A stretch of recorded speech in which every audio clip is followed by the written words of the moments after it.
you're looking at moving to Southwest Florida and Cape Coral has caught your eye, let's take a look and see what Cape Coral has to offer.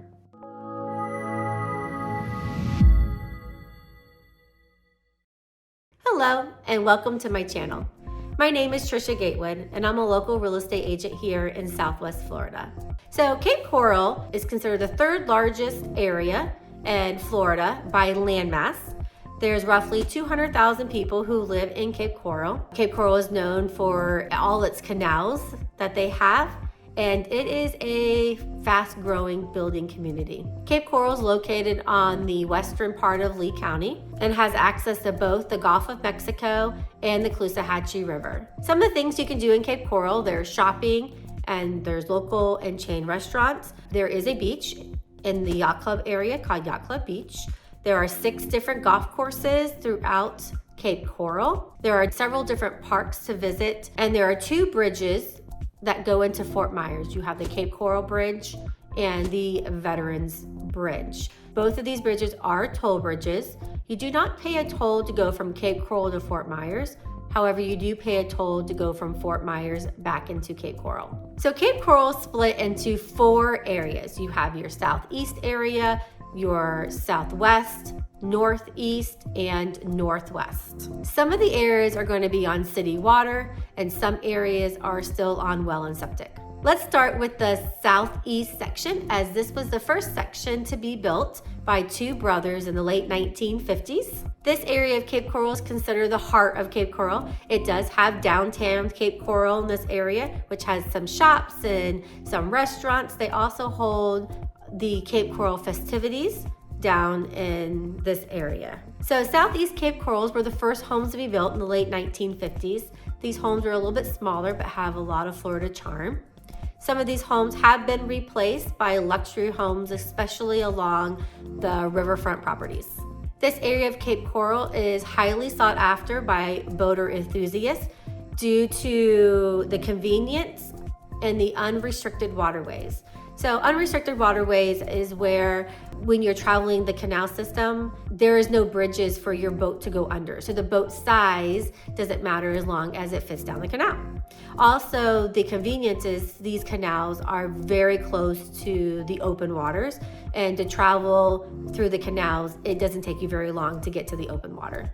Since this is the first area that was built, there is no balance left for the water system that has been put in. If you're looking at this area and would like to know a few of the communities that you can look at, we have River Towers, Celebration Cape, Yacht Club, Gold Coast are just a few of many communities in this area. Now let's move on to the southwest area of Cape Coral. It is the second area to begin development in Cape Coral. The southwest Cape Coral area is the only area to have access to the Spreader Canal with a boat lift.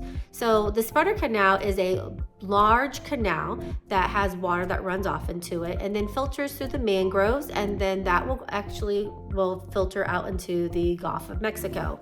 The spreader canals are bordered around a beautiful preserve of wildlife and native vegetation. So Southwest Cape does have a locking system which allows easy access to salt water, but it does have a boat size limitation. So if you're looking at moving to this area and you want to access the salt water, make sure you check in that your boat will be able to fit through the canal systems. There are also water lots that are situated on freshwater, which will take you to a lake where you can enjoy riding in your boat, fishing, and taking in the beautiful natural habitats.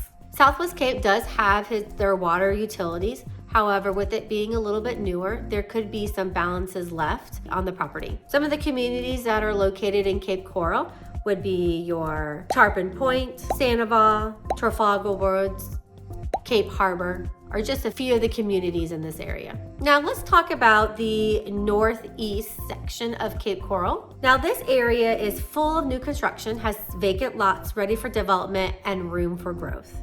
It is located close to Pine Island Road, and it has a lot of super centers. There's a Home Depot, Lowe's, a Target, and a Farmer Joe's. If you are a boater and you want access to the saltwater, this is not the area for you. The canal systems here are freshwater and they are all connected to a lake. Now, if you just want some water property views and not have to worry about going to saltwater, but you like to have a boat to kind of travel and have that water view, you are able to do that in this area. So most homes in this area do not have city water, but they are in the process of putting the city water into this area. Some of the communities located in the northeast Cape Coral would be your Bella Villa, Isles of Posta Vista, and Coral Lakes are just a few of the communities that will be in this area. Now let's take a look at the last area. We have the northwest area of Cape Coral. This area is located with convenient access to Pine Island, which you go through Bokelia to get to Pine Island, and on the south side of Pine Island is St. James City and north side is Bokelia. This area also has the other half of the Spreader Canal. However, this part of the Spreader Canal does not have a boat lift. The Spreader Canal runs from Pine Island Road all the way to Calusa Parkway, which is in Charlotte County. So if you are a boater and you would like to get to some salt water, there is an access point on the south end of this area. In addition to direct access, this area also has fresh and saltwater lots. In this area, you have access to Burnt Store Marina, an upscale boating and golfing community, as well as Coral Oaks Golf Course. The city utilities have not been extended to this area yet. There are a few areas alongside Pine Island and at the beginning of Burnt Store Road that do have their water utilities, but most of this area does not have their water utilities and is not at this present time have a date to when those utilities will be put in. In this area, there is a large inventory of new construction homes available at all price points, as well as many available lots to build your own dream home. So if you're looking for more of a growing area, this could be the place for you. Some of the communities located in Northwest Cape Coral, you have Cape Royale and West Cape Estates are just a few. So if you are thinking about moving to Cape Coral and wondering what kind of area you want, if you're more of a boater enthusiast and you want to have that direct access or close access to water, you're going to be looking more into the southwest and southeast area of Cape Coral. If you are looking for a growing area and you wouldn't mind a freshwater canal to have some water view, then you can look into the northeast Cape Coral. If you're still a boater and you still want some growing room, then you can look into the northwest areas of Cape Coral. So Cape Coral is a vibrant area. It is growing each day. It has many things to offer to both residents and visitors. So if you're looking for a family-friendly neighborhood, a luxury community, or a more laid-back area, I'm sure you'll find the perfect place here in Cape Coral. Let me know if you have any questions. I'll be more than happy to help you out. Have a wonderful day and hope to see you again soon.